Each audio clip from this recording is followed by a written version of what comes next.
2009년 5월 15일 아르헨티나 멘도사의 한 경찰서. 34살의 여성 한 명이 떨리는 손으로 조사실 문을 열고 들어섰습니다. 그녀의 이름은 루치아. 창백한 얼굴에 눈가는 붉게 부어 있었고 입술은 피가 날 정도로 깨물려 있었습니다. 그녀가 경찰관 앞에 앉아 떨리는 목소리로 말했습니다. 제 아버지가 저와 제 동생들을 30년 동안... 경찰관은 그녀의 다음 말을 듣고 얼어붙었습니다. 제 아이들 모두가 그 사람의 피를 받았어요. 루치아의 손에는 낡은 일기장이 쥐어져 있었고 그 안에는 30년간의 악몽이 빼곡히 적혀 있었습니다. 그날의 이야기 속으로 어메이징 미스터리 지금 시작합니다. 이야기는 67년 전으로 거슬러 올라갑니다. 1942년 아르헨티나 멘도사. 안데스 산맥에 눈 덮인 봉우리가 지평선을 가르고 끝없이 펼쳐진 포도밭이 햇살 아래 반짝이는 이곳에서 한 아이가 태어났습니다. 카를로스 바르가스. 그는 가난한 농부의 아들로 세상에 나왔습니다. 카를로스의 아버지 후아는 포도농장에서 일하는 일용직 노동자였습니다. 하루 종일 뜨거운 태양 아래서 포도를 수확하고 돌아온 그는 값싼 와인으로 하루를 마무리했습니다. 술이 취하면 그의 성격은 돌변했습니다. 작은 오두막집 안에서 고함 소리가 터져나왔고 카를로스의 어머니 마리아는 벽에 몸을 웅크린 채 남편의 주먹을 피해야 했습니다. 어린 카를로스는 방구석에 숨어서 그 모든 장면을 지켜봤습니다. 아버지의 주먹이 어머니의 얼굴에 닿을 때마다 그의 작은 심장은 공포로 얼어붙었습니다. 하지만 시간이 지나면서 그 공포는 이상하게도 무감각으로 변해갔습니다. 5살, 6살, 7살. 매일 반복되는 폭력은 카를로스에게 하나의 일상이 되어버렸습니다. 학교에 갈 나이가 되었지만 카를로스는 학교에 가지 못했습니다. 가난한 집안 형편 때문에 그는 아버지를 따라 포도밭으로 나가야 했습니다. 작은 손으로 포도송이를 따고 무거운 바구니를 나르며 그는 어른들의 세계를 너무 일찍 경험했습니다. 점심시간이면 포도나무 그늘 아래 앉아 딱딱한 빵을 씹으며 카를로스는 멀리 보이는 학교 건물을 바라봤습니다. 아이들의 웃음소리가 바람을 타고 희미하게 들려왔지만 그에게는 닿을 수 없는 세계였습니다. 10살이 되던 해 카를로스에게서 이상한 행동들이 나타나기 시작했습니다. 포도밭에서 발견한 작은 새의 둥지를 부수고 새끼 새들을 바닥에 떨어뜨렸습니다.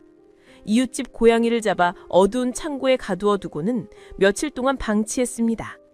마을 사람들은 그저 아이들이 다 그렇지라며 대수롭지 않게 여겼습니다. 하지만 카를로스의 눈빛에는 보통 아이들에게서 볼 수 없는 무언가가 자리 잡고 있었습니다. 1956년 카를로스가 14살이 되던 해였습니다. 같은 마을에 사는 12살 소녀 후아나에게 그는 이상한 집착을 보이기 시작했습니다.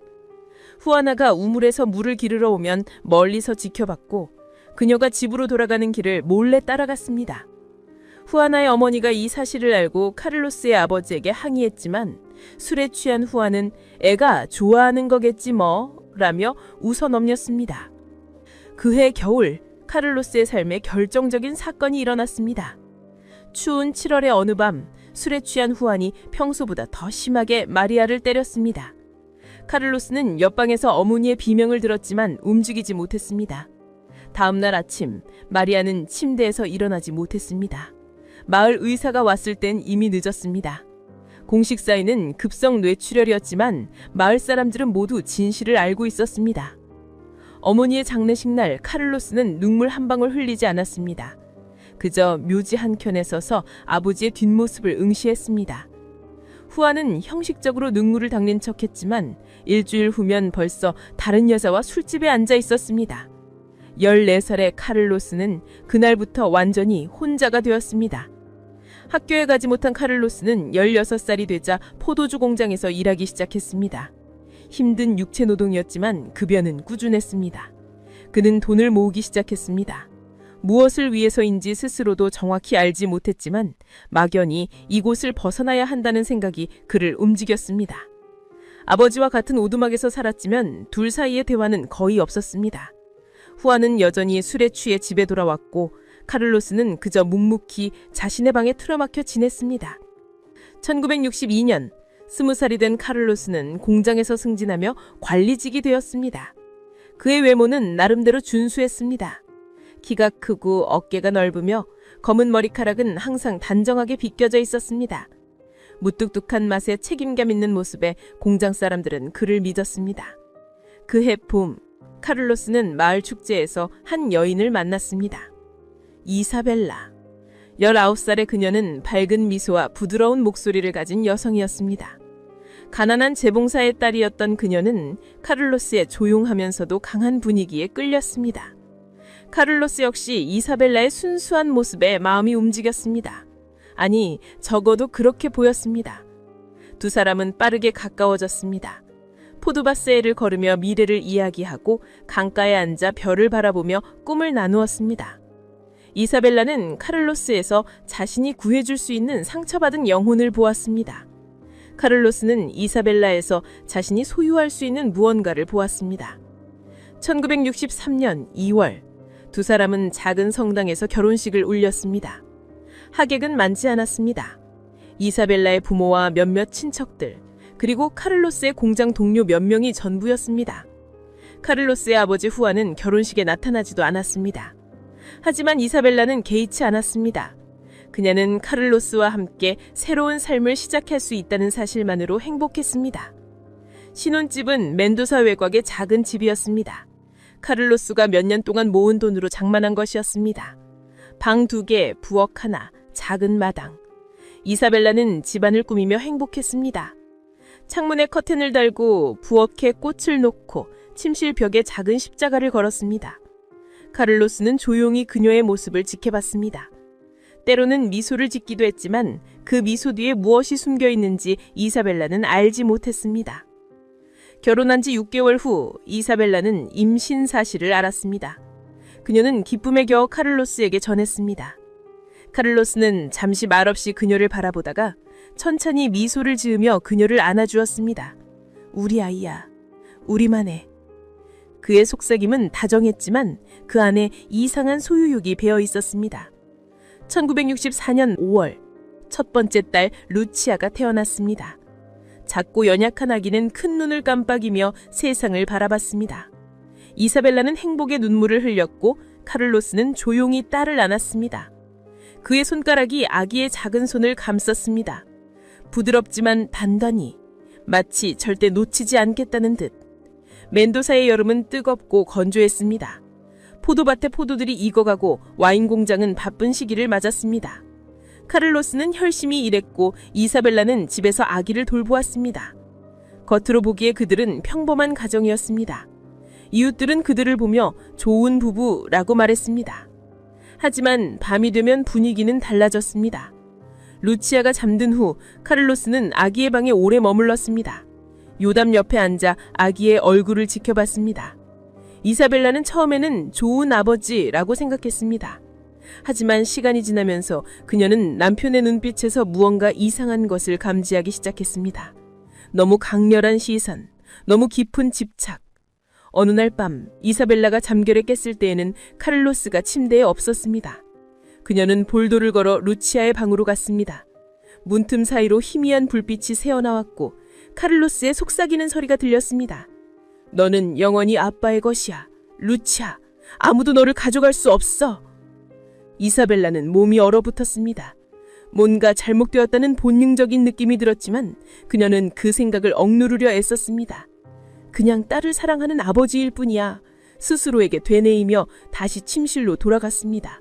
하지만 그날 밤 이후 그녀의 마음속에는 작은 불안의 씨앗이 심어졌습니다.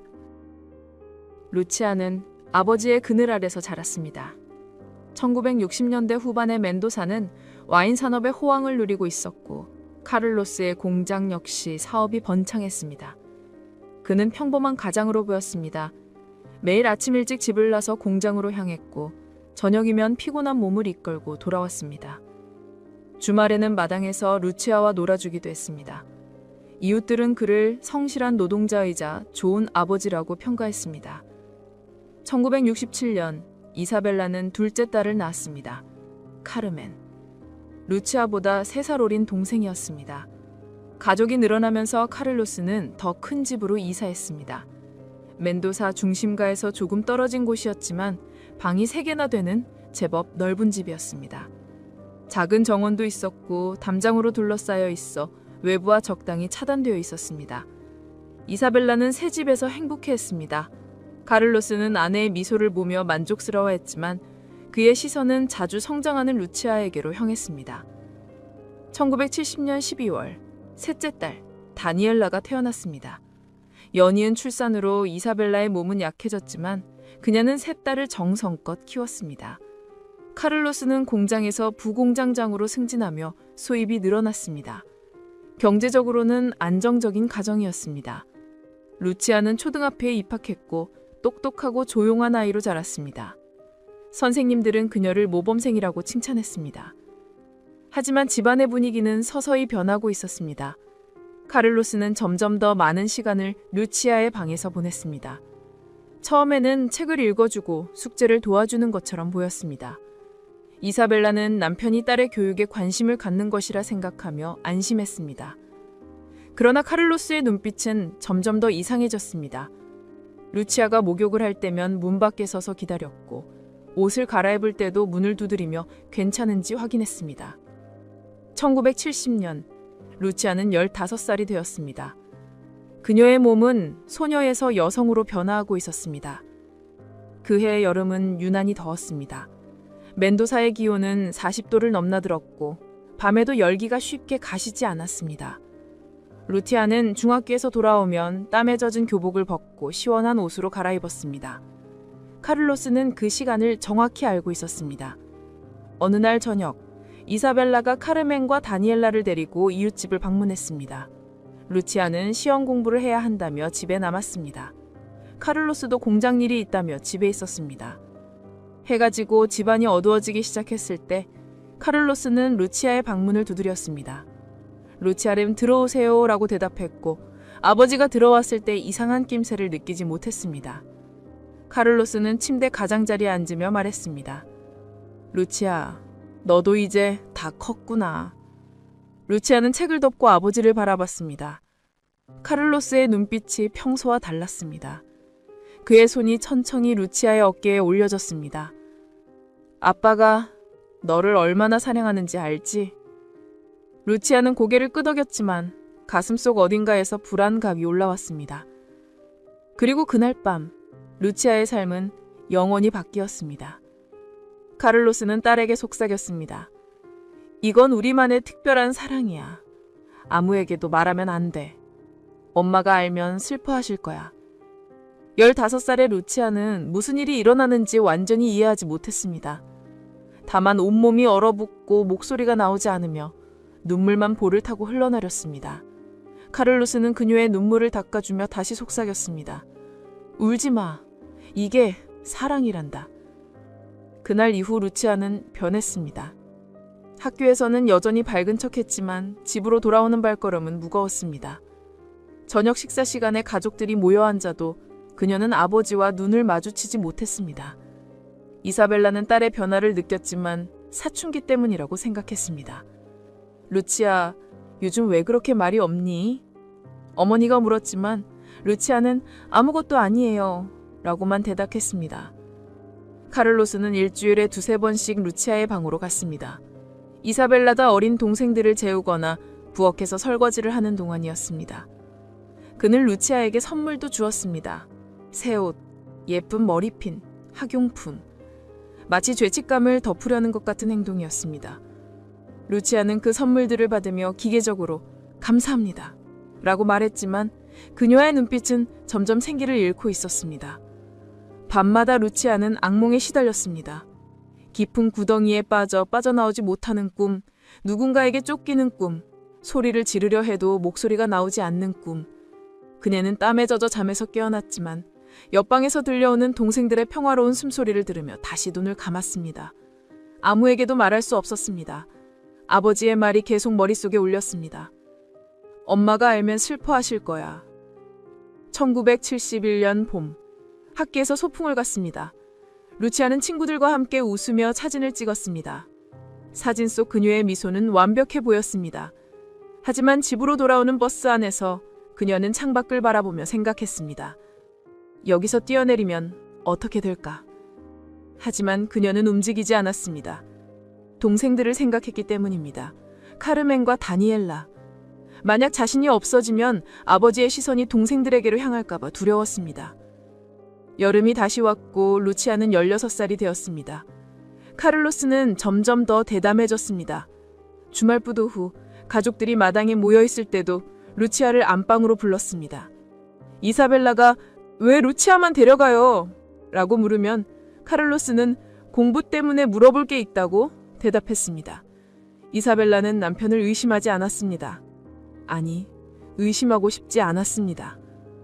하지만 어느 날 밤 이사벨라는 이상한 소리를 들었습니다. 복도에서 들려오는 작은 신음소리. 그녀는 침대에서 일어나 조심스럽게 루치아의 방으로 다가갔습니다. 문틈 사이로 희미한 불빛이 새어나왔고 안에서 카를로스의 낮은 목소리가 들렸습니다. 이사벨라는 문고리를 잡으려다 멈췄습니다. 심장이 빠르게 뛰었고 온몸이 털렸습니다. 그녀는 알고 있었습니다. 본능적으로 무슨 일이 일어나고 있는지. 하지만 그녀는 문을 열지 못했습니다. 대신 이사벨라는 조용히 자신의 방으로 돌아갔습니다. 침대에 누워 눈을 감았지만 잠이 오지 않았습니다.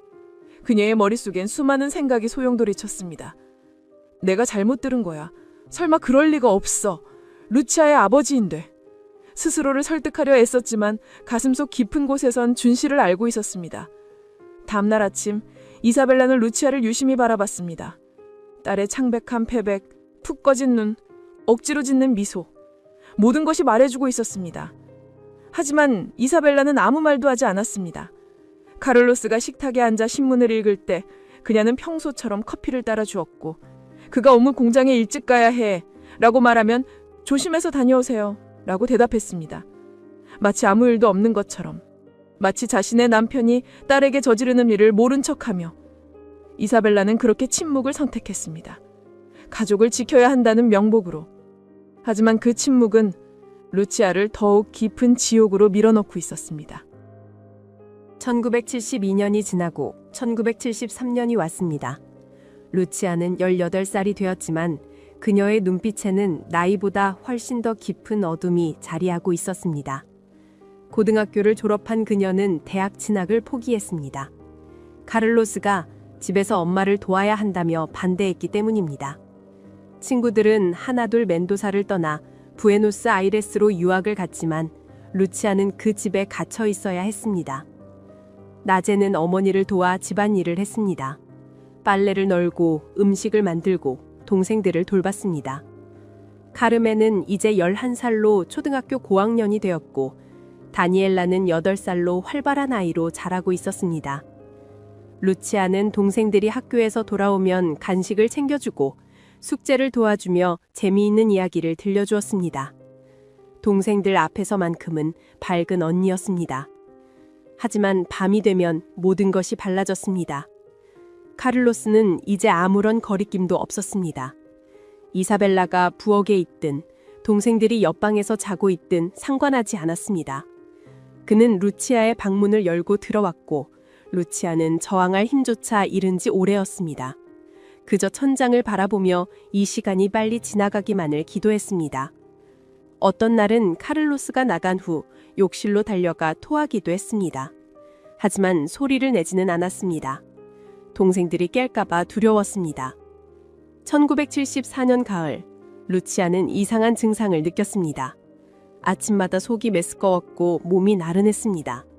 처음에는 감기라고 생각했지만 한 달이 지나도 생리가 오지 않았습니다. 그녀의 가슴 속에 차가운 공포가 밀려왔습니다. 19살의 루치아는 무슨 일이 일어나고 있는지 정확히 알고 있었습니다. 거울 앞에 서서 자신의 배를 바라봤을 때 눈물이 멈추지 않았습니다. 루치아는 어머니에게 말할 수 없었습니다. 카를로스는 이미 경고했습니다. 이 일을 누구에게라도 말하면 너뿐만 아니라 네 동생들도 다치게 될 거야. 그 협박은 효과적이었습니다. 루치아는 혼자서 이 비밀을 안고 견뎌야 했습니다. 임신 사실을 알게 된 카를로스는 처음에는 당황했지만 곧 이상한 만족감을 드러냈습니다. 우리의 아이야, 루치아. 우리만의 특별한 아이. 그의 말은 루치아의 영혼을 더욱 파괴했습니다. 몇 달이 지나자 배가 불러오기 시작했습니다. 루치아는 헐렁한 옷으로 몸을 가렸지만 이사벨라의 눈을 완전히 속일 수는 없었습니다. 1975년 초봄, 이사벨라는 딸의 배를 보고 말문이 막혔습니다. 루치아, 너 혹시... 루치아는 고개를 숙인 채 아무 말도 하지 않았습니다. 이사벨라의 손이 떨렸고 그녀의 입술에서 한 가지 질문이 흘러나왔습니다. 아이 아빠가 누구니? 루치아는 대답하지 못했습니다. 하지만 그녀의 침묵이 모든 것을 말해주고 있었습니다. 이사벨라는 뒤로 물러서며 벽에 기댔습니다. 온몸이 무너져 내리는 것 같았습니다. 그녀가 느껴왔던 불안, 의심, 그리고 외면하려 했던 진실이 이제 명확한 형태로 나타난 것입니다. 이사벨라는 딸을 안아주고 싶었지만 몸이 움직이지 않았습니다. 엄마는 몰랐어, 루치아. 그녀의 변명은 공허했고 루치아는 여전히 고개를 숙인 채였습니다. 그날 밤 이사벨라는 카를로스와 마주 앉았습니다. 동생들이 잠든 후 어두운 거실에서 두 사람은 서로를 바라봤습니다. 당신이 한 짓이 뭔지 알아요?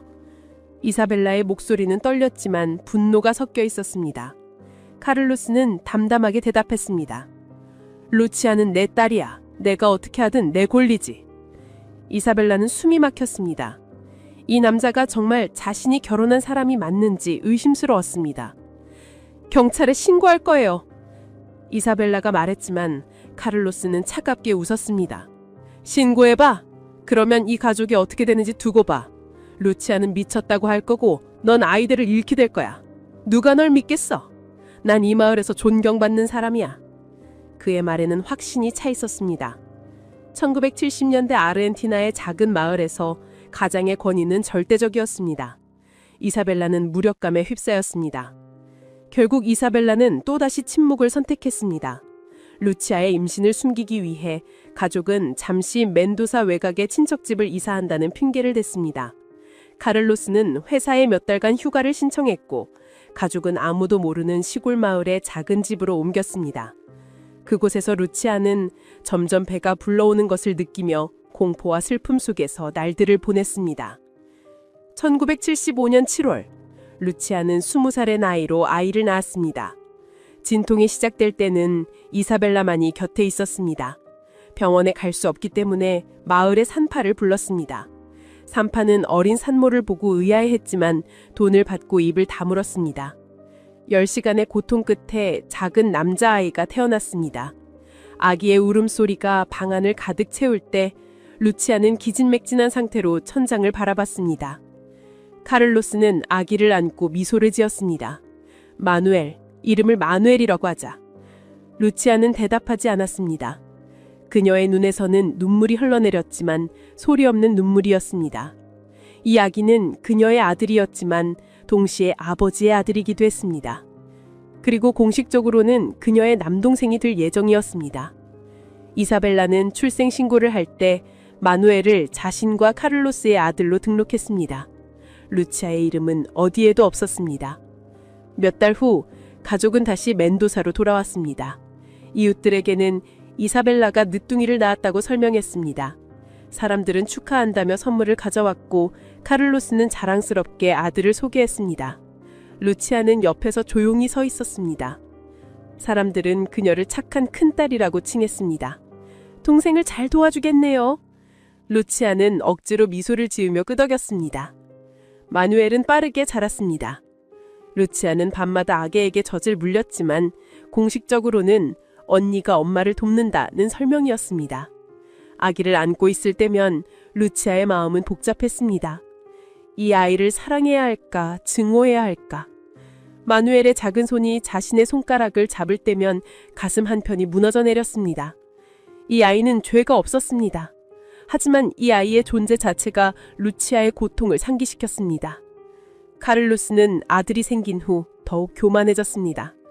마을에서 술자리가 있을 때마다 내 아들 마누엘을 자랑했고 사람들은 그를 부러워했습니다. 집에서는 여전히 루치아를 지배했습니다. 오히려 전보다 더 자주 그녀의 방문을 열었습니다. 루치아는 저항할 생각조차 하지 않았습니다.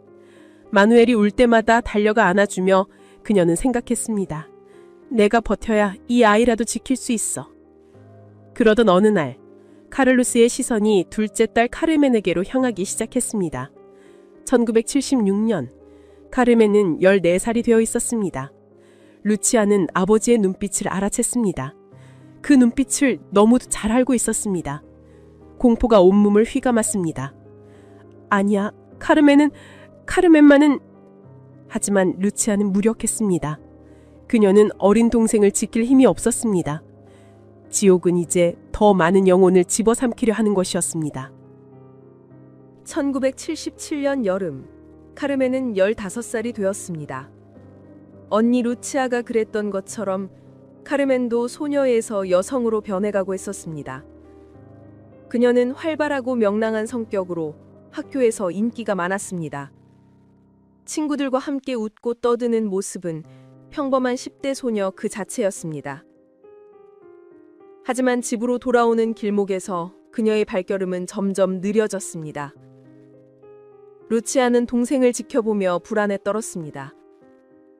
아버지가 카르멘을 바라보는 눈빛, 그녀의 머리를 쓰다듬는 손길, 식사 시간에 유독 카르멘 옆에 앉으려는 행동들, 모든 것이 예전의 자신을 떠올리게 했습니다. 루치아는 어느 날 밤 카르멘의 방으로 조용히 찾아갔습니다. 카르멘아, 만약에 아빠가 이상한 행동을 하면 언니한테 꼭 말해. 카르멘은 언니의 심각한 표정을 보며 고개를 갸우뚱했습니다. 무슨 소리야 언니? 아빠가 왜? 그해 가을, 카를로스는 카르멘의 방문을 두드렸습니다. 이사벨라는 마누엘을 재우느라 정신이 없었고 루치아는 부엌에서 설거지를 하고 있었습니다. 다니엘라는 신부집에서 자고 오기로 했습니다. 카를로스는 그 시간을 정확히 계산하고 있었습니다. 문이 열렸고 카르멘은 아버지를 보며 웃었습니다. 하지만 그 미소는 곧 얼어붙었습니다. 카를로스의 손이 문을 닫고 잠그는 소리가 방 안에 울려 퍼졌습니다. 다음 날 아침 카르멘은 식탁에 나오지 않았습니다. 이사벨라가 방문을 두드렸지만 대답이 없었습니다. 결국 문을 열었을 때 카르멘은 침대에 웅크린 채 담요를 뒤집어 쓰고 있었습니다. 아파요. 학교 못 가겠어요. 카르멘의 목소리는 떨리고 있었습니다. 이사벨라는 딸의 이마를 만져봤지만 열은 없었습니다. 그녀는 루치아에게서 똑같은 변화를 봤던 기억이 떠올랐고 가슴이 철렁 내려앉았습니다. 루치아는 그날 저녁 카르멘의 방으로 들어갔습니다. 동생은 여전히 침대에 누워 천장만 바라보고 있었습니다. 루치아가 침대 가장자리에 앉자 카르멘의 눈에서 눈물이 흘러내렸습니다. 언니, 아빠가...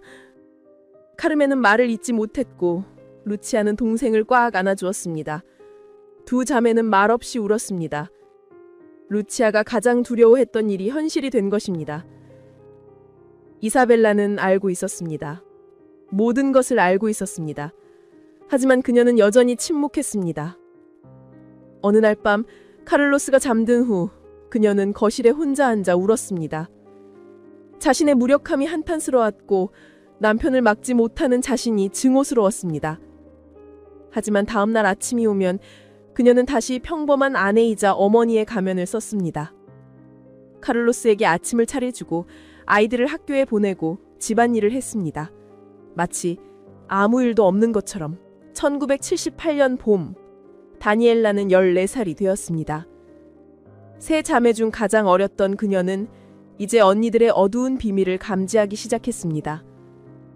왜 루치아는 밤마다 악몽에 시달리는지, 왜 카르멘은 갑자기 말수가 줄어들었는지. 다니엘라는 궁금했지만 언니들은 대답하지 않았습니다. 넌 아직 어려서 몰라도 돼 라는 말만 되풀이했습니다. 그러던 어느 토요일 오후 이사벨라가 장을 보러 나갔고 루치아와 카르멘은 마누엘을 데리고 공원에 갔습니다. 집에는 다니엘라와 카를로스만 남았습니다. 다니엘라는 자신의 방에서 음악을 들으며 잡지를 보고 있었습니다. 갑자기 문이 열렸고 카를로스가 들어갔습니다. 다니엘라는 이어폰을 빼며 웃었습니다. 아빠, 무슨 일이에요? 카를로스는 대답 없이 문을 닫았습니다. 그날 저녁, 세 자매는 다니엘라의 방에 모여 앉았습니다. 막내는 무릎을 껴안고 흐느꼈고 루치아와 카르멘은 양옆에서 동생을 감싸 안아주었습니다. 세 사람 모두 같은 운명을 공유하게 된 것입니다. 루치아가 떨리는 목소리로 말했습니다.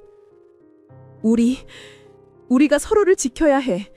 다른 사람은 아무도 도와주지 않아. 카르멘과 다니엘라는 고개를 끄덕였습니다. 그날 밤, 세 자매는 작은 약속을 했습니다. 언젠가는 이곳에서 벗어나겠다고. 하지만 현실은 녹록지 않았습니다. 1979년, 카르멘이 임신했습니다. 17살이었습니다. 루치아와 똑같은 과정이 반복되었습니다. 가족은 다시 외곽으로 이사한다는 핑계로 몇 달간 자취를 감추었고 1980년 초봄에 카르멘은 아들을 낳았습니다. 안토니오. 이 아기 역시 공식적으로는 카를로스와 이사벨라의 아들로 등록되었습니다. 마누엘의 남동생이자 실제로는 조카인 아이가 태어난 것입니다. 가족이 멘도사로 돌아왔을 때 이웃들은 또다시 축하했습니다. 이사벨라 씨, 아직도 건강하시네요. 아들이 둘이나. 사람들은 웃으며 아기를 구경했고 카르멘은 옆에서 표정 없는 얼굴로 서 있었습니다. 그녀의 눈빛은 이미 죽어 있었습니다. 1981년, 다니엘라도 임신했습니다. 겨우 17살이었습니다. 세 자매는 이제 모두 같은 고통을 겪고 있었습니다. 집은 점점 더 감옥처럼 변해가고 있었습니다. 카를로스는 딸들이 외출하는 것을 엄격히 통제했습니다. 친구를 만나는 것도 혼자 장을 보러 가는 것도 허락하지 않았습니다. 가족은 함께 있어야 해 라는 명목이었지만 실제로는 자신의 비밀이 새어나가는 것을 막기 위함이었습니다. 이사벨라의 머리는 점점 휘어졌습니다. 40대 후반의 나이였지만 60대처럼 늙어 보였습니다. 그녀는 매일 성당에 가서 기도했습니다. 신부에게 고해성사를 하고 싶었지만 입이 떨어지지 않았습니다. 대신 묵주를 쥐고 눈물을 흘리며 용서를 구했습니다. 하지만 용서받아야 할 사람은 그녀가 아니었습니다. 1982년, 다니엘라가 딸을 낳았습니다. 클라라. 이 집에서 태어난 첫 번째 손녀였지만 실제로는 카를로스의 딸이기도 했습니다. 아기는 건강하게 울었지만 다니엘라는 출산 후 심각한 우울증에 빠졌습니다. 며칠 동안 아무것도 먹지 않았고 아기를 안으려 하지도 않았습니다. 루치아와 카르멘이 번갈아가며 아기를 돌봐야 했습니다. 그 무렵 루치아는 또다시 임신했습니다. 27살이었지만 벌써 세 번째 임신이었습니다. 그녀의 몸은 지쳐 있었고 정신도 한계에 다다르고 있었습니다. 어느 날 밤 부엌에서 칼을 들고 한참을 서 있었습니다. 그 칼로 자신을 찌를지 아니면 아버지를 찌를지 고민했습니다. 하지만 결국 칼을 내려놓았습니다. 마누엘이 부엌에서 물을 마시러 왔기 때문입니다. 누나, 왜 와요? 7살 남동생의 물음에 루치아는 눈물을 닦으며 미소 지었습니다. 아무것도 아니야, 마누엘아. 집안에는 이제 6명의 아이들이 있었습니다. 마누엘, 안토니오, 클라라, 그리고 루치아가 이전에 낳은 2명의 아이들. 공식적으로는 모두 카를로스와 이사벨라의 자녀였지만 실제로는 복잡하게 얽힌 근친의 산물이었습니다. 아이들은 서로를 형제자매라고 불렀지만 진실은 훨씬 더 끔찍했습니다. 세 자매는 밤마다 모여 속삭였습니다. 언젠가는 여기서 나가야 해. 이 아이들을 데리고. 하지만 어떻게 나갈 수 있을지 그 방법을 아무도 몰랐습니다. 1984년 멘도사는 경제 위기를 겪고 있었습니다. 아르헨티나 전역이 인플레이션과 실업으로 신음했지만 카를로스의 집은 오히려 더 폐쇄적으로 변해갔습니다. 그는 와인 공장에서 관리자 자리까지 올랐고 안정적인 수입을 유지하고 있었습니다. 돈은 충분했지만 그 돈으로 쌓아 올린 것은 더 높은 감옥의 벽이었습니다. 집에는 이제 9명의 아이들이 있었습니다. 루치아는 30살의 나이에 벌써 5번째 아이를 임신한 상태였습니다. 카르멘은 22살로 3명의 아이를 낳았고 다니엘라는 20살에 2번째 아이를 품고 있었습니다. 공식적으로는 모두 카를로스와 이사벨라의 자녀였지만 이 집의 진실을 아는 사람은 5명뿐이었습니다. 카를로스, 이사벨라, 그리고 3딸. 마누엘은 이제 9살이 되었습니다. 초등학교 3학년인 그는 영리한 아이였습니다. 학교에서 성적도 좋았고 친구들도 많았습니다. 하지만 집에 돌아오면 이상한 느낌이 들곤 했습니다. 왜 누나들은 항상 슬퍼 보이는지, 왜 엄마는 자주 우는지, 왜 아버지는 누나들의 방에 자주 들어가는지. 9살 아이의 머리로는 이해할 수 없는 일들이었지만 본능적으로 뭔가 잘못되었다는 것을 느꼈습니다. 어느 날 밤 마누엘은 화장실에 하려고 일어났다가 복도에서 이상한 소리를 들었습니다. 루치아 누나의 방에서 들려오는 낮은 신음소리. 그는 문 앞에서 멈춰 섰습니다. 안에서는 아버지의 목소리가 들렸습니다. 마누엘은 문을 두드릴까 망설이다가 그냥 자기 방으로 돌아갔습니다. 침대에 누워서도 그 소리가 귓가에 맴돌았고 잠을 이룰 수 없었습니다. 카를로스는 이제 집안을 완전히 통제했습니다. 1985년 그는 집 곳곳에 자물쇠를 달았습니다. 현관문은 물론이고 뒷문, 창문까지 전부 잠궈버렸습니다. 열쇠는 오직 카를로스만 가지고 있었습니다. 3딸은 이제 아예 집 밖으로 나갈 수 없게 되었습니다. 장을 보는 것도 성당에 가는 것도 모든 외출은 카를로스나 이사벨라만 할 수 있었습니다. 이웃들은 요즘 루치안의 딸들을 못 보네? 라고 수군거렸지만 누구도 깊이 파고들지 않았습니다. 루치안은 그의 가을 작은 노트를 숨겼습니다. 낡은 옷장 뒤편, 벽과 가구 사이의 틈새에 꼭꼭 숨겨둔 공책이었습니다. 매일 밤 카를로스가 잠든 후 그녀는 그 노트를 꺼내 조용히 글을 썼습니다. 날짜, 시간, 일어난 일들, 모든 것을 기록했습니다. 언젠가 이것이 증거가 될 수 있다는 희망을 품고서 글씨는 떨렸지만 매일 밤 한 줄씩 진실이 쌓여갔습니다. 카르멘은 점점 더 말이 없어졌습니다. 한때 명랑하던 소녀는 완전히 사라져 그 자리에는 공허한 눈빛의 여성만 남았습니다. 1986년 봄, 그녀는 안토니오를 안고 집 밖으로 나가려 했습니다. 문이 잠겨 있다는 것을 알면서도 필사적으로 손잡이를 흔들었습니다. 카를로스가 그 모습을 보고 다가왔을 때 카르멘은 바닥에 주저앉아 흐느꼈습니다. 제발요, 아빠. 그냥 한 번만이라도 밖에 나가게 해주세요.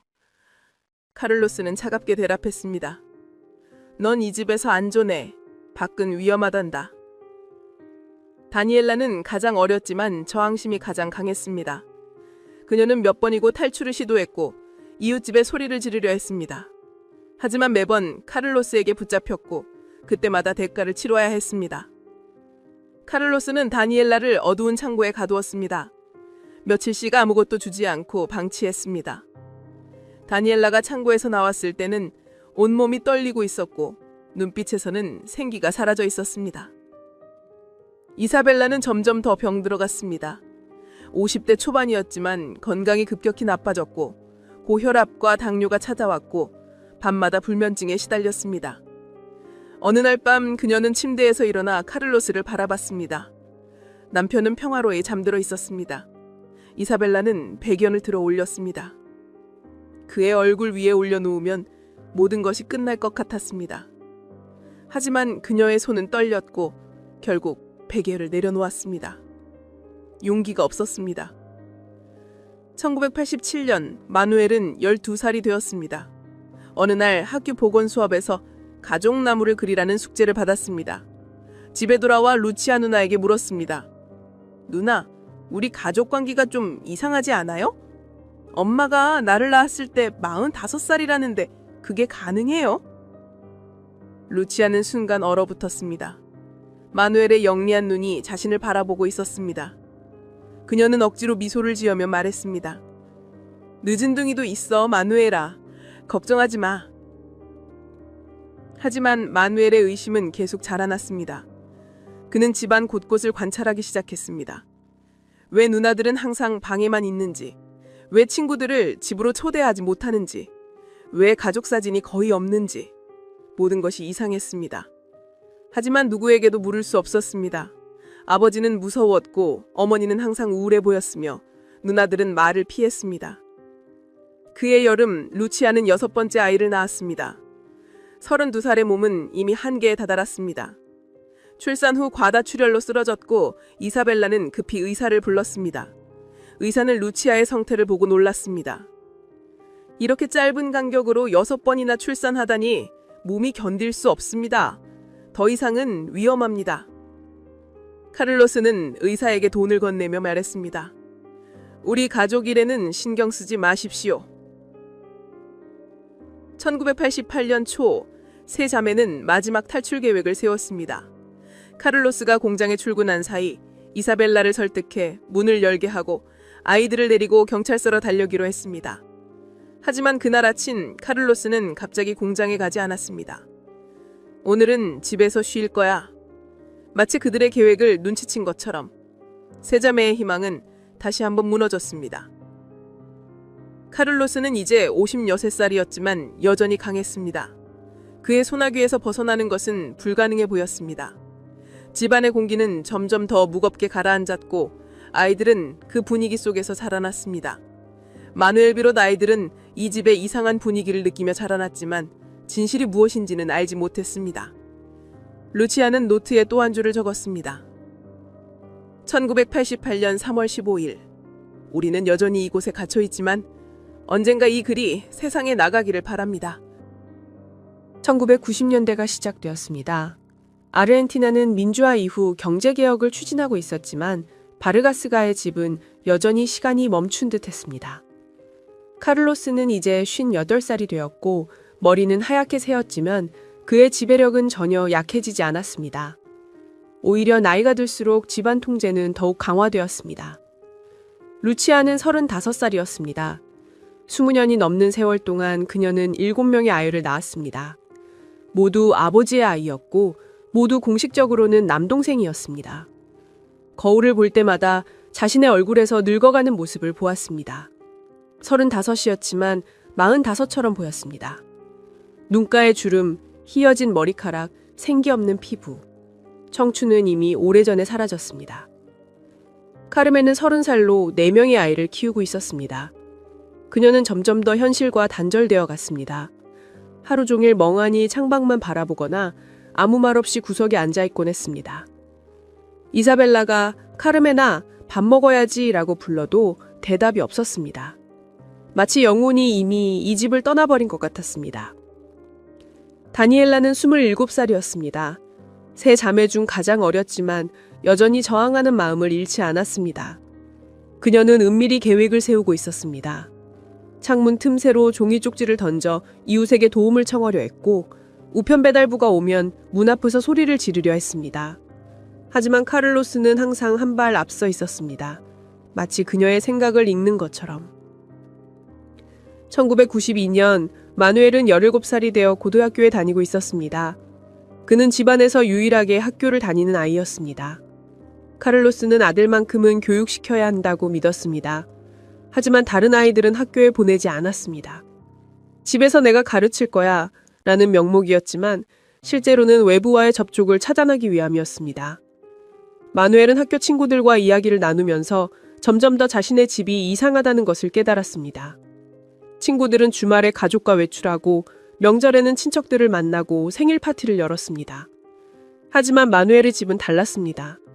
아무도 방문하지 않았고 아무도 밖으로 나가지 못했습니다. 친구가 너희 누나들은 왜 학교 안 다녀? 라고 물으면 마누엘은 건강이 안 좋아서 라고 거짓말을 해야 했습니다. 어느 날 생물 시간에 유전학을 배웠습니다. 선생님이 근친혼의 위험성에 대해 설명했습니다. 가까운 혈연 사이에서 태어난 아이들은 유전적 질환을 가질 확률이 매우 높습니다. 마누엘은 갑자기 심장이 빨리 뛰는 것을 느꼈습니다. 집에 있는 어린 동생들 중 몇몇은 발달이 느렸고 건강이 좋지 않았습니다. 1993년 봄에 마누엘은 용기를 내어 루치아에게 물었습니다. 둘만 있을 때 조심스럽게 입을 열었습니다. 누나, 나 진짜 엄마 아들 맞아? 루치아는 손에 들고 있던 컵을 떨어뜨릴 뻔했습니다. 그녀는 마누엘의 눈을 똑바로 바라볼 수 없었습니다. 무슨 소리야, 마누엘아? 하지만 그녀의 목소리는 떨리고 있었습니다. 마누엘은 더 이상 묻지 않았지만 루치아의 반응이 모든 것을 말해주고 있었습니다. 그날 밤 루치아는 노트를 꺼내 또 한 줄을 적었습니다. 마누엘이 의심하기 시작했습니다. 이제 얼마나 더 숨길 수 있을까요? 그녀의 손은 떨렸지만 글씨는 또렷했습니다. 수년 동안 써온 노트는 이제 세 권째였습니다. 모두 옷장 뒤편 깊숙한 곳에 숨겨져 있었습니다. 1994년 카를로스가 갑자기 건강이 나빠졌습니다. 공장에서 쓰러져 병원에 실려갔고 심장에 문제가 있다는 진단을 받았습니다. 의사는 스트레스를 줄이고 충분한 휴식을 취해야 합니다. 라고 말했지만 카를로스는 여전히 집안을 철저히 통제했습니다. 다만 예전만큼 자주 딸들의 방에 가지는 못했습니다. 몸이 따라주지 않았기 때문입니다. 세 자매는 아버지의 건강 악화를 지켜보며 복잡한 감정을 느꼈습니다. 그가 죽기를 바라는 마음과 그래도 아버지라는 사실 사이에서 갈등했습니다. 다니엘라는 어느 날 밤 루치아에게 속삭였습니다. 언니, 아빠가 죽으면 우리 자유로워질 수 있을까? 루치아는 한참을 침묵하다 대답했습니다. 모르겠어. 우리가 정말 자유로워질 수 있는 날이 올까? 하지만 카를로스는 쉽게 쓰러지지 않았습니다. 약을 먹으며 건강을 회복했고 여전히 집안의 절대 권력자로 군림했습니다. 1995년 그는 63살의 나이로 공장에서 은퇴했습니다. 그리고 하루 종일 집에만 있게 되었습니다. 세 자매에게는 악몽 같은 소식이었습니다. 이제 카를로스의 감시는 24시간 내내 이어질 것이기 때문입니다. 이사벨라는 그 무렵 암 진단을 받았습니다. 위암 말기였습니다. 그녀는 병원 침대에 누워 천장을 바라보며 생각했습니다. 내가 이렇게 죽어도 되는 걸까? 아무것도 하지 못하고. 루치아가 병문안을 왔을 때 이사벨라는 딸의 손을 잡았습니다. 미안해 루치아. 엄마가 너무 약했어. 루치아는 눈물을 흘리며 고개를 저었습니다. 괜찮아요, 엄마. 1996년 여름 이사벨라는 세상을 떠났습니다. 48살의 나이였습니다. 장례식에는 마을 사람들이 많이 왔습니다. 사람들은 좋은 분이셨는데 하며 안타까워했습니다. 세 자매는 어머니의 관 앞에서 울었습니다. 하지만 그 눈물 속에는 슬픔만 있는 것이 아니었습니다. 자신들을 지켜주지 못한 어머니에 대한 원망도 섞여 있었습니다. 어머니가 없는 집은 더욱 암울해졌습니다. 이제 세 자매는 카를로스와 아이들만 남은 집에서 살아야 했습니다. 마누엘은 20대가 되어 대학에 진학했습니다. 멘도사를 벗어나 부에노스아이레스로 갔습니다. 카를로스는 처음엔 반대했지만 마누엘이 강력히 주장했고 결국 허락했습니다. 마누엘이 떠나는 날 루치아는 그를 꽉 안았습니다. 잘 지내 마누엘아. 그리고 행복하게 살아. 마누엘은 누나의 폼에서 무언가 절박한 느낌을 받았지만 그 의미를 완전히 이해하지는 못했습니다. 1998년 집에는 여전히 10명이 넘는 사람들이 살고 있었습니다. 카를로스, 세 딸, 그리고 아이들. 가장 어린 아이는 이제 7살이었고 가장 큰 아이인 안토니오는 18살이 되었습니다. 아이들은 모두 자신들이 형제자매라고 믿으며 자랐습니다. 하지만 루치아와 카르멘, 다니엘라는 알고 있었습니다. 이 아이들은 모두 카를로스의 피를 받았다는 것을, 그리고 그 사실이 밝혀지는 날이 언젠가는 올 것이라는 것을. 2000년이 지나고 새로운 1000년이 시작되었습니다. 세상은 빠르게 변하고 있었지만 바르가스가의 집은 여전히 과거에 갇혀 있었습니다. 카를로스는 68살이 되었고 건강은 더욱 나빠졌습니다. 하지만 그의 지배력만큼은 여전했습니다. 셋째는 40대에 접어들었지만 여전히 그 집을 벗어나지 못하고 있었습니다. 2003년 겨울 마누엘이 대학을 졸업하고 멘도사로 돌아왔습니다. 28살의 청년이 된 그는 부에노스아이레스에서 회계사 자격증을 땄고 멘도사의 한 회계법인에 취직했습니다. 집으로 돌아온 첫날 밤 그는 변하지 않은 집의 모습에 놀랐습니다. 여전히 창문에는 자물쇠가 채워져 있었고 현관문은 안에서 잠겨 있었습니다. 누나들은 예전보다 더 야위어토였고 어린 동생들은 창백하고 수척했습니다. 마누엘은 루치아를 따로 불러 물었습니다. 누나, 대체 이 집에서 무슨 일이 있었던 거예요? 루치아는 오랫동안 침묵했습니다. 그녀의 눈에서 눈물이 흘러내렸고 입술은 떨렸습니다. 마침내 그녀가 입을 열었습니다. 마누엘아, 네가 알아야 할 진실이 있어. 그날 밤 루치아는 모든 것을 털어놓았습니다. 자신이 마누엘의 진짜 어머니라는 것, 카를로스가 30년 넘게 세 딸을 학대해왔다는 것, 집안의 모든 아이들이 근친의 산물이라는 것 말입니다. 마누엘은 그 자리에서 얼어붙었습니다. 머릿속이 하얗게 변했고 숨을 쉴 수 없었습니다. 아니, 그럴 리가. 하지만 루치아의 눈빛은 거짓말을 하고 있지 않았습니다. 카르멘과 다니엘라도 나바와 마누엘 앞에서 고개를 끄덕였습니다. 모든 것이 사실이었습니다. 마누엘은 화장실로 달려가 토했습니다. 자신의 정체성, 자신이 믿었던 모든 것이 무너져 내렸습니다. 다음 날 마누엘은 카를로스와 마주 앉았습니다. 아버지, 제가 들은 게 사실입니까? 카를로스는 태연하게 신문을 읽으며 대답했습니다. 네가 무엇을 들었는지 모르겠지만 이 집의 일은 이 집안에서 해결하는 거다. 마누엘은 분노가 치밀어 올랐습니다. 어떻게 그런 짓을 할 수 있습니까? 당신 자신의 딸들에게! 카를로스는 신문을 내려놓고 차갑게 마누엘을 바라봤습니다. 조심해라, 마누엘. 네가 아는 진실이 밖으로 나가면 이 가족 모두가 망한다. 너도 마찬가지야. 마누엘은 며칠 밤을 잠들지 못했습니다. 경찰에 신고해야 할까 아니면 그냥 이 집을 떠나야 할까. 하지만 누나들의 얼굴이 자꾸 떠올랐습니다. 30여 년 동안 지옥 같은 삶을 살아온 그녀들. 마누엘은 결심했습니다. 누나, 우리 경찰에 신고해요. 이제 끝내야 해요. 하지만 루치아는 고개를 흔들었습니다. 아직은 안 돼, 마누엘아. 증거가 필요해. 확실한 증거. 2005년 루치아는 조용히 준비를 시작했습니다. 숨겨둔 노트들을 정리하고 아이들의 출생신고서를 복사했으며 병원 기록들을 모았습니다. 카를로스 몰래 조금씩, 천천히. 카르멘과 다니엘라도 함께했습니다. 세 자매는 밤마다 모여 계획을 세웠습니다. 우리가 나가면 아이들은 누가 돌봐? DNA 검사를 받아야 할까? 카를로스가 협박하면 어떻게 하지? 두려움도 있었지만 마침내 끝낼 수 있다는 희망도 있었습니다. 2007년 카를로스는 심장마비로 끌어졌습니다. 병원에 입원했지만 의사는 이제 오래 못 가실 겁니다. 라고 말했습니다. 병실에 누워있는 카를로스를 보며 루치아는 복잡한 감정을 느꼈습니다. 이 사람이 자신의 인생을 파괴했지만 여전히 자신의 아버지였습니다. 카를로스는 루치아의 손을 잡았습니다. 루치아, 나는 너희를 사랑했어. 루치아는 손을 뿌리치고 싶었지만 그러지 못했습니다. 그저 눈물만 흘렸습니다. 하지만 카를로스는 다시 회복했습니다. 75살의 노인이었지만 완고했습니다. 퇴원한 후에도 집안 통제를 계속했습니다. 다만 예전만큼 강압적이진 못했습니다. 몸이 약해져 있었기 때문입니다. 세 자매는 그 틈을 노렸습니다.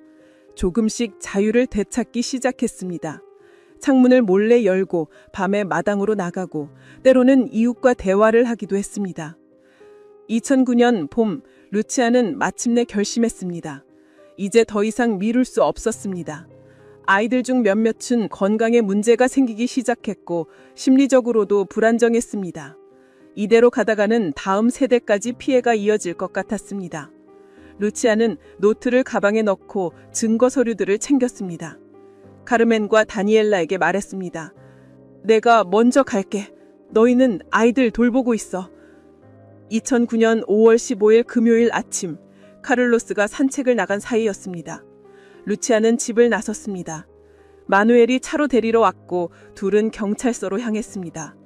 차 안에서 루치아는 떨리는 손으로 가방을 움켜쥐었습니다. 정말 괜찮겠어요, 누나? 마누엘은 물었습니다. 루치아는 고개를 끄덕였습니다. 이제는 말해야 해. 더 이상 숨길 수 없어. 경찰서 앞에 도착했을 때 루치아는 잠시 망설였습니다. 이 문을 들어서면 모든 것이 바뀌었을 것입니다. 35년간 숨겨진 비밀이 세상에 드러날 것이고 가족은 산산조각 날 것이며 마을 사람들의 시선을 견뎌야 할 것입니다.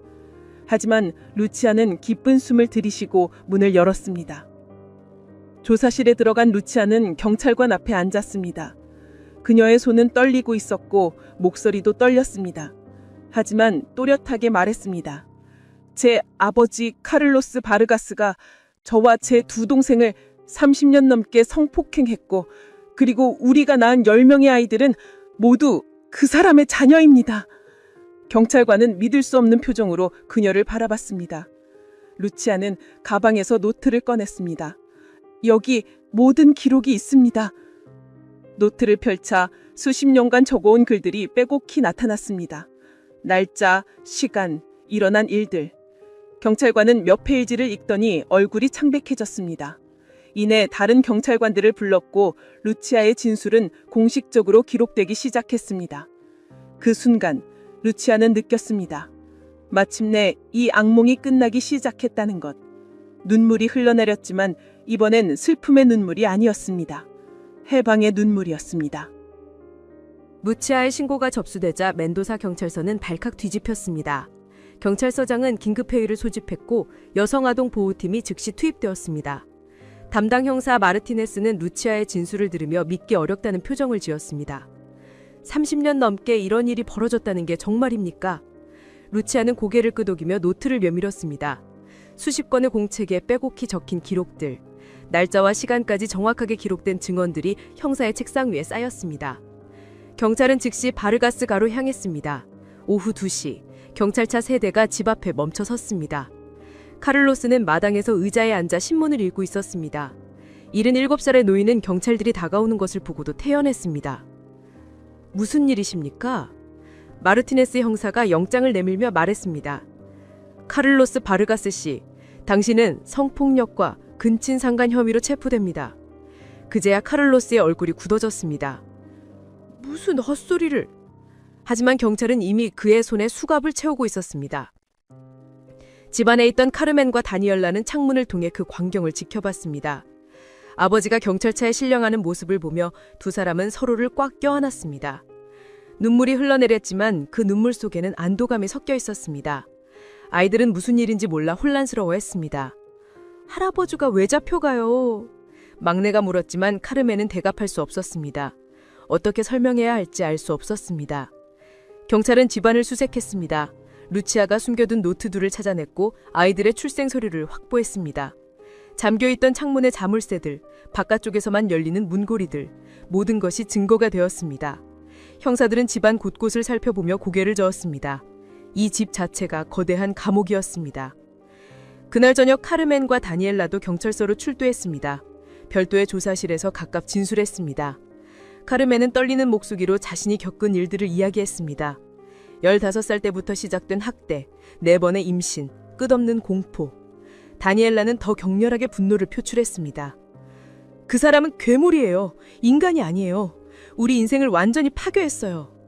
경찰관들은 진술을 받으면 충격에 휩싸였습니다. 이런 사건은 멘도사 역사상 처음이었습니다. 다음날 검찰은 DNA 검사를 지시했습니다.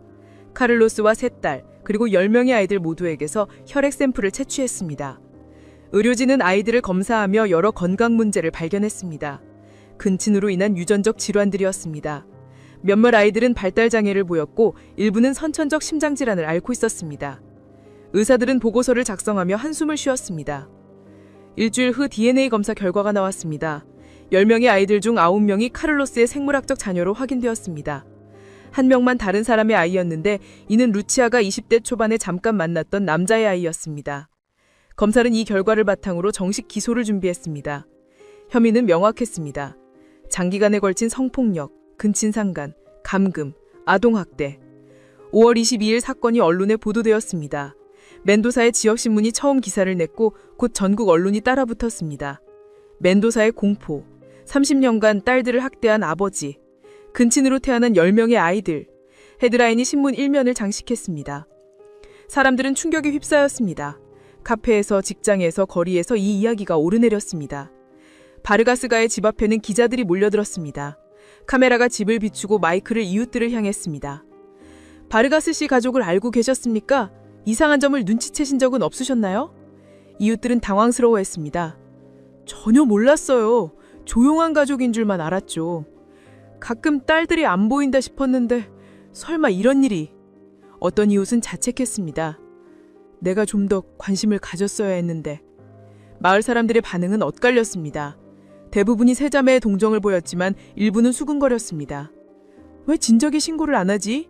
30년이나 참았다는 게 이해가 안 돼. 세자매는 집안에 숨어 지냈습니다. 밖으로 나가면 사람들의 시선이 따가웠습니다. 동정의 눈빛도 호기심의 눈빛도 모두 견디기 힘들었습니다. 마누엘은 회사에서 휴가를 냈습니다. 직장 동료들이 그를 알아보고 수근거렸기 때문입니다. 저 사람이 그 집 아들이래. 근친으로 태어난 거 맞아? 마누엘은 자신의 정체성에 대해 깊은 혼란을 겪었습니다. 심리상담사를 찾아갔지만 쉽게 치유되지 않았습니다. 제가 누구인지 모르겠어요. 저는 동생인가요? 아들인가요? 손자인가요? 6월 2일 카를로스의 첫 번째 재판이 열렸습니다. 법정에는 수많은 기자와 방청객이 모였습니다. 카를로스는 수갑을 찬 채로 피고석에 앉았습니다. 77살의 노인은 수척해 보였지만 눈빛만큼은 여전히 날카로웠습니다. 검사가 기소 내용을 낭독했습니다. 피고인은 1970년부터 2009년까지 약 40년간 자신의 세 딸을 성폭행하고 10명의 자녀를 낳게 했으며 법정은 숨소리조차 들리지 않을 만큼 조용했습니다. 카를로스의 변호사는 무죄를 주장했습니다. 제 의료인은 가족을 사랑했을 뿐입니다. 딸들의 진술은 과장되었습니다. 하지만 검사가 DNA 검사 결과를 제출하자 법정은 술렁였습니다. 변호사는 할 말을 없었습니다. 카를로스는 여전히 표정 변화 없이 앉아 있었습니다. 마치 자신이 한 일에 대해 아무런 죄책감도 느끼지 않는 것처럼. 다음 재판 날짜는 루치아가 증언돼 서는 날이었습니다. 그녀는 밤새 잠을 이루지 못했습니다. 수많은 사람들 앞에서, 카메라 앞에서, 그리고 아버지 앞에서 자신의 고통을 이야기해야 했습니다. 두려웠지만 동시에 결심했습니다. 이제 더 이상 숨지 않겠다고, 진실을 세상에 알리겠다고. 루치아는 거울 앞에 서서 자신의 얼굴을 바라봤습니다. 44년의 인생, 그중 30년이 지옥이었습니다. 하지만 이제 그 지옥에서 벗어나는 중이었습니다. 2009년 6월 18일 멘도사 지방 법원은 방청객으로 가득 찼습니다. 재판장 입구에는 입장하지 못한 시민들이 줄을 서 있었고 법원 밖에는 수십 대의 중계차가 대기하고 있었습니다. 아르헨티나 전역이 이 재판에 주목하고 있었습니다. 오전 10시 재판장이 입장하자 법정은 조용해졌습니다. 루치아는 증인석 옆에 앉아 떨리는 손을 꽉 쥐었습니다. 재판장이 루치아를 증인석으로 불렀습니다. 그녀는 천천히 일어나 앞으로 걸어갔습니다. 모든 시선이 그녀에게 쏠렸고 카메라 셔터 소리가 요란했습니다. 증인석에 앉은 루치아는 잠시 눈을 감고 깊은 숨을 들이마셨습니다. 그리고 천천히 눈을 떴습니다. 피고석에 앉은 카를로스가 보였습니다. 아버지는 무표정한 얼굴로 그녀를 바라보고 있었습니다. 루치아는 시선을 돌리지 않았습니다. 이제 더 이상 도망치지 않을 것이었습니다. 검사가 질문을 시작했습니다. 루치아 씨, 피고인과의 관계를 말씀해 주시겠습니까? 루치아의 목소리는 처음에는 떨렸지만 점점 안정되어 갔습니다. 카를로스 바레가스는 제 아버지입니다. 그리고 제 아이들의 아버지이기도 합니다. 법정은 숨을 죽였습니다. 언제부터 피해가 시작되었습니까? 검사의 질문에 루치아는 또렷하게 대답했습니다. 1970년 여름이었습니다. 제가 15살 때였습니다. 루치아는 30년간의 고통을 증언했습니다. 첫 피해를 당한 날, 임신을 알게 된 순간, 동생들도 같은 고통을 겪는 것을 지켜본 절망. 그녀의 목소리는 때로는 떨렸고 때로는 눈물로 막혔지만 끝까지 이야기를 이어갔습니다. 당청객 중 몇몇은 눈물을 닦았고 배심원들도 충격에 휩싸인 표정이었습니다. 1시간이 넘는 증언 동안 법정은 완벽하게 고요했습니다. 변호사가 반대 신문을 시작했습니다. 30년이나 지난 일을 어떻게 정확히 기억하십니까? 루치아는 가방에서 낡은 노트를 꺼냈습니다. 매일 밤 기록했습니다. 날짜, 시간, 모든 것을. 변호사는 말문이 막혔습니다. 재판장이 노트를 검토하자 수백 페이지에 빼곡히 적힌 기록들이 드러났습니다. 이것만으로도 충분한 증거였습니다. 다음으로 카르멘이 증인석에 섰습니다. 그녀는 루치아보다 더 힘들어했습니다. 질문에 대답하다가 몇 번이고 울음을 터뜨렸고 재판은 여러 차례 중단되어야 했습니다. 언니가 당하는 걸 보면서도 저는 제가 다음이라는 걸 알았어요. 하지만 도망칠 곳이 없었어요. 카르멘의 증언은 듣는 이들의 가슴을 찢었습니다. 한 배심원은 고개를 숙인 채 손수건으로 눈물을 닦았습니다. 다니엘라는 가장 강렬했습니다. 그녀는 분노를 억누르지 않았습니다. 저 사람은 아버지가 아닙니다. 악마입니다. 우리의 삶을 완전히 파괴했어요. 우리는 집이 아니라 감옥에서 살았어요. 매일이 지옥이었어요. 다니엘라는 피고석의 카를로스를 똑바로 바라보며 말했습니다. 당신이 한 일을 평생 후회하며 살기를 바랍니다. 카를로스는 여전히 무표정이었지만 그의 손가락이 미세하게 떨리는 것을 몇몇 사람들은 알아차렸습니다. 의료 전문가들도 증인으로 나왔습니다. 정신과 의사는 세 자매가 심각한 외상푸로 스트레스 장애를 앓고 있다고 증언했습니다. 소아과 의사는 아이들의 건강 문제들이 근친으로 인한 유전적 결함과 관련이 있다고 설명했습니다. DNA 전문가는 결과를 상세히 설명하며 10명 중 9명이 카를로스의 생물학적 자녀임을 확인했습니다. 증거는 압도적이었습니다. 마지막 증인은 마누엘이었습니다. 그는 증인석에 서서 잠시 말을 잇지 못했습니다. 자신의 정체성, 자신이 누구인지에 대한 혼란이 여전했습니다. 저는 제가 루치아 누네의 아들이라는 것을 몇 달 전에 알았습니다. 평생을 동생으로 살아왔는데 마누엘의 목소리가 떨렸습니다. 제 인생 전체가 거짓말이었습니다. 하지만 누나들의 고통에 비하면 아무것도 아닙니다. 그는 피고석을 향해 고개를 돌렸습니다. 당신은 가족을 파괴했습니다. 7월 초에 변론이 시작되었습니다. 검사는 엄중한 처벌을 요구했습니다. 피고인은 40년에 걸쳐 자신의 딸들을 성폭력하고 감금했습니다.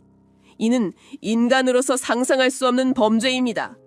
피해자들은 평생의 상처를 안고 살아야 하며 아이들 역시 고통받고 있습니다. 피고인에게 최대한의 형량을 선고해 주십시오. 변호사는 최후 변론에서 카를로스의 나이와 형태 상태를 들어 감형을 호소했습니다. 피고인은 77살의 노인이며 심장질환을 앓고 있습니다. 물론 범죄는 중대하지만 그의 목소리에는 확신이 없었습니다. 법정에 있는 누구도 카를로스를 동정하지 않았습니다. 재판장은 일주일의 숙고 기간을 선언했습니다. 그 일주일 동안 멘도사는 이 사건 이야기로 가득 찼습니다. 신문마다 사설을 실었고 TV 토론 프로그램들은 가정폭력과 성범죄에 대해 논의했습니다. 사람들은 어떻게 이런 일이 가능했는가? 우리 사회가 놓친 것은 무엇인가?를 질문했습니다. 2009년 7월 10일 판결의 날이었습니다. 법정은 다시 한번 사람들로 가득 찼습니다. 세 자매는 앞줄에 나란히 앉았습니다. 서로의 손을 꽉 쥐었습니다. 재판장이 입장하자 모두가 일어섰습니다. 그리고 판결문 낭독이 시작되었습니다. 피고인 카를로스 바레가스는 장기간에 걸친 성폭력, 근친상간, 불법 감금, 아동학대 혐의에 대해 유죄를 선고합니다. 법정은 숨을 죽였습니다. 재판장이 계속 말했습니다. 피고인의 범죄는 인간의 존엄성을 완전히 파괴한 것으로 어떠한 변명에도 여지가 없습니다. 이에 본 법원은 피고인에게 징역 25년을 선고합니다. 법정이 술렁였습니다. 25년. 카를로스는 77살이었으니 사실상 종신형이나 다름없었습니다. 루치아는 눈물을 흘렸습니다. 카르멘은 하늘을 올려다보며 기도하듯 눈을 감았습니다. 다니엘라는 소리 없이 울었습니다. 30년들의 기다렸던 정의가 마침내 실현되는 순간이었습니다. 카를로스는 수갑을 찬 채로 일어섰습니다. 그는 딸들을 향해 마지막으로 시선을 던졌습니다. 그 눈빛에는 후회도 사과도 없었습니다. 다만 무언가를 잃었다는 것에 대한 분노만 서려 있었습니다. 교도관들이 그를 데리고 나갔고 법정 문이 닫혔습니다. 세 자매는 서로를 껴안고 울었습니다. 이제 진짜로 끝난 것입니다. 판결이 내려진 후 카를로스는 멘도사에서 300km 떨어진 산나팔 교도소로 이송되었습니다. 77살의 노인은 독방에 수감되었습니다. 다른 수감자들 사이에서 그는 가장 경멸받는 존재였습니다. 교도소에는 암묵적인 규칙이 있었습니다. 살인범도 강도도 모두 각자의 이유로 감옥에 있었지만 자신의 자녀를 해친 사람만큼은 용납하지 않았습니다. 카를로스는 감방에서 대부분의 시간을 보냈습니다. 운동 시간에 나가면 다른 수감자들이 침을 뱉고 욕설을 퍼부었습니다. 교도관들도 그를 보호하는데 열심이지 않았습니다. 2009년 겨울, 카를로스는 식사를 거부하기 시작했습니다. 건강은 급격히 나빠졌고 교도소 병원에 입원했지만 회복하지 못했습니다. 2010년 2월 3일 새벽, 카를로스 바르가스는 심장마비로 사망했습니다.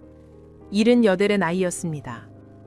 그의 죽음은 신문 사회면 작은 기사로만 보도되었습니다.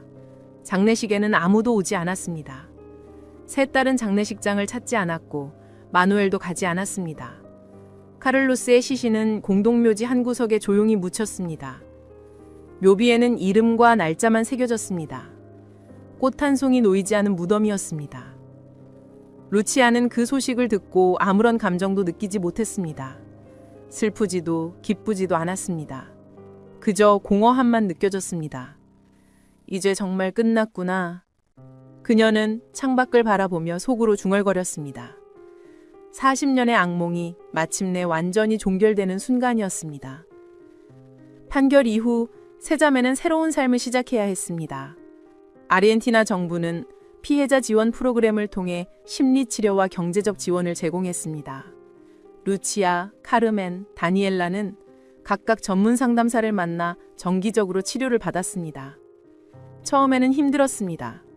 30년 넘게 쌓인 트라우마가 하루아침에 사라질 리 없었습니다. 밤마다 악몽에 시달렸고 작은 소리에도 깜짝깜짝 놀랐습니다. 하지만 시간이 지나면서 조금씩 나아졌습니다. 아이들도 전문적인 도움을 받았습니다. 가장 어려운 것은 진실을 설명하는 일이었습니다. 어떻게 너희 할아버지는 사실 너희 아버지이기도 하다는 말을 전할 수 있을까요? 아동심리학자들이 조심스럽게 접근했고 아이들은 각자 다른 속도로 진실을 받아들였습니다. 일부는 분노했고 일부는 혼란스러워했으며 일부는 부정했습니다. 치료는 수년에 걸쳐 진행되었습니다. 2011년 봄, 루치아는 멘도사의 작은 아파트로 이사했습니다. 그 집에서는 더 이상 살 수 없었습니다. 모든 방, 모든 복도가 고통의 기억으로 가득했기 때문입니다. 새 아파트는 햇살이 잘 들고 창문이 넓었습니다. 그녀는 처음으로 자물쇠 없는 창문을 열고 깊은 숨을 들이마셨습니다. 자유의 공기였습니다. 카르멘은 미술 치료를 받으며 천천히 회복했습니다. 그림을 그리면서 자신의 감정을 표현하기 시작했습니다. 처음에는 어두운 색깔 뿐이었지만 시간이 지나면서 점점 밝은 색들이 나타났습니다. 2012년 그녀의 그림은 멘도사의 작은 갤러리에서 전시되었습니다. 회복의 여정이라는 제목이었습니다. 많은 사람들이 찾아와 그림을 보며 눈물을 흘렸습니다. 다니엘라는 가장 적극적으로 사회활동을 시작했습니다. 2013년 그녀는 가정폭력 피해자를 돕는 NGO에서 자원봉사를 시작했습니다. 비슷한 고통을 겪는 여성들을 만나며 자신만 이런 일을 겪은 것이 아니라는 위안을 얻었습니다. 그녀는 피해자들에게 말했습니다. 제가 30년을 견뎠다면 당신도 할 수 있습니다. 그리고 반드시 신고하세요. 침묵은 해결이 아닙니다. 마누엘은 심리치료를 받으며 자신의 정체성을 재정립해 나갔습니다. 그는 루치아를 누나라기보다는 어머니라고 부르기 시작했습니다. 처음에는 어색했지만 점점 자연스러워졌습니다. 2014년 그는 결혼을 했습니다. 아내에게 자신의 과거를 모두 털어놓았고 아내는 그를 있는 그대로 받아들였습니다. 결혼식에 루치아가 왔을 때 마누엘은 그녀를 꽉 껴안으며 말했습니다. 엄마, 사랑해요. 다른 아이들도 각자의 방식으로 삶을 이어갔습니다. 일부는 여전히 어려움을 겪었지만 서로를 지지하며 앞으로 나아갔습니다. 그들은 매달 한 번씩 모여 식사를 하며 근황을 나눴습니다. 피로 얽힌 복잡한 관계였지만 함께 겪은 고통이 그들을 이어주었습니다. 멘도사의 바르가스 사건은 아르헨티나 사회에 큰 충격을 주었습니다. 이 사건 이후 가정폭력과 성범죄에 대한 법이 강화되었고 피해자 지원 시스템이 개선되었습니다. 학교에서는 성교육과 함께 가정폭력 예방교육이 의무화되었습니다. 이웃의 관심과 신고가 얼마나 중요한지 사회 전체가 배우게 되었습니다. 2020년, 루치아는 55살이 되었습니다. 그녀의 얼굴에는 여전히 고통의 흔적이 남아 있었지만 이제는 미소도 지을 수 있게 되었습니다. 어느 봄날 그녀는 동생들과 함께 공원을 걸었습니다. 세 자매는 벤치에 앉아 햇살을 받으며 이야기를 나눴습니다. 우리가 여기까지 왔네. 카르멘이 말했습니다. 정말 기적 같아. 다니엘라가 대답했습니다. 루치아는 그저 조용히 미소를 지었습니다. 그녀들의 삶은 결코 완벽하게 회복되지 않았습니다. 상처는 여전히 아물지 않았고 악몽은 가끔 찾아왔습니다. 하지만 이제 살아있었습니다. 진짜로 살아있었습니다. 자유롭게 숨쉬고 웃고 울고 꿈꿀 수 있었습니다. 그것만으로도 충분했습니다. 멘도사의 포도밭은 여전히 아름답게 펼쳐져 있습니다. 계절마다 포도가 익어가고 와인이 만들어집니다. 그 아래 어딘가에 세 자매의 이야기가 새겨져 있습니다. 침묵을 깨고 진실을 말하며 마침내 자유를 찾은 여성들의 이야기. 그 이야기는 지금도 누군가에게 용기를 주고 있습니다.